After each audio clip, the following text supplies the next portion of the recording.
And thanks for the discussion as well. I've enjoyed it. Just let me respond then to the final points that were made. I mean, I think Donald is right that it's perfectly valid to make the points, and the point should be made about the presence of fascists in the Ukraine. I think the only danger in doing that is that it kind of portrays, or can be used to portray the Russian invasion as if it's an anti-fascist struggle, and I just think that's to misunderstand what's going on there, and it's part of the ideology which, for completely understandable historical reasons, the ruling class in Russia want to deploy. I think it's perfectly valid that we in the West point it out without sliding over into endorsing that view of the war, that it's in some way an anti-fascist struggle being conducted by, the Russians against a wholly kind of fascistic Ukrainian state, which I don't think it is. So that, I guess, would be my view on that. I think in the rest of Europe, I think it's a mixed picture. I know Jeremy Corbyn attended a international event organised by Podemos a few days ago, which seemed to take a good anti-war position. Obviously, there have been the strongest demonstrations, I think, in Europe, in Italy, which have been no to Putin, no to NATO demonstrations of very, very considerable size. John, I think it was mentioned earlier, the mobilizations in Greece. Northern Europe, I'm not so sure about. So I think it's a bit like the picture nationally, really. It's a kind of mixed bag. One thing, I'm going to address the questions that were asked to me about, that David asked me about the Stop the War Coalition. But one thing that I would say about it, it's a point that Tariq Ali makes frequently, is that the Stop the War Coalition has sustained itself.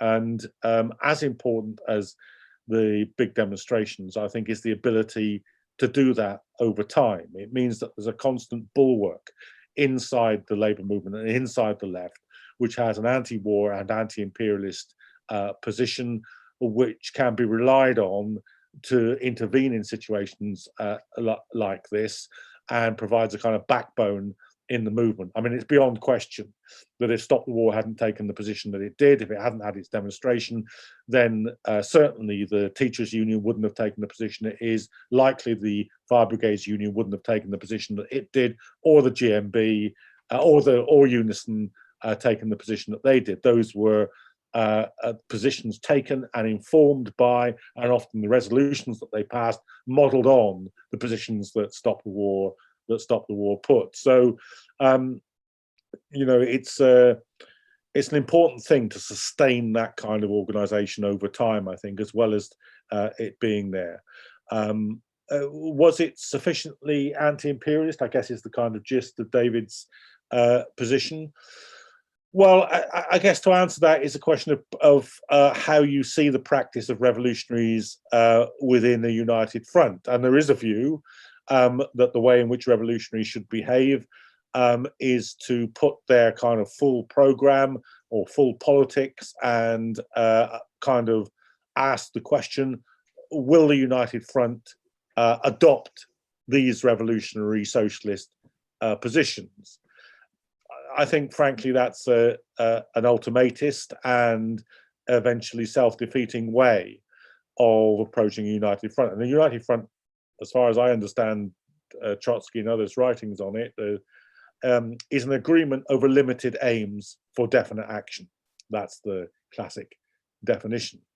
And as long as you understand that it is for limited aims, that answers the question about whether or not you should put forward your full revolutionary position, and the answer is no, because if I put forward my full revolutionary position, Tony Benn and people who agree with him walk out.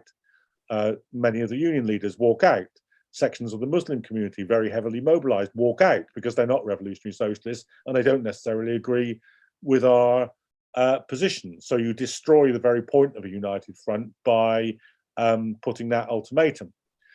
But, and it's an important question that David was getting at, is that the end of the matter?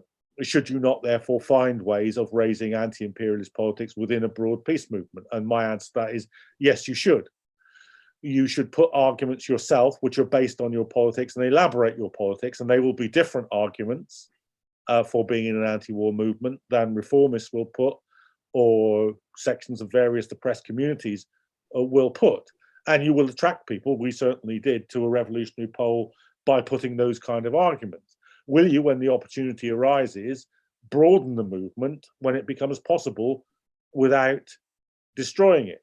So it wasn't the revolutionaries actually that raised the question of should the anti-war movement adopt the question of Palestine. The Muslim community raised that question, but we supported them, and it did do that. And on February the 15th, which is the biggest in 2003, the biggest demonstration in British political history, Free Palestine was on the banners. It was an official part of Stop the Wars mobilization. So it took a very considerable step in an anti-imperialist direction because we could be both broad and radical at the same time. So that's my view. Tactically, where you can, you should, and always you should within the movement, but without wrecking it, raise a revolutionary socialist analysis of imperialism in this case, but it would apply in other cases as well. In the anti-austerity movement, it's good enough to be in it if you're anti-austerity. Should the revolutionaries also make arguments within it which are anti-capitalist, based on a Marxist analysis of capitalism? Yes, of course they should.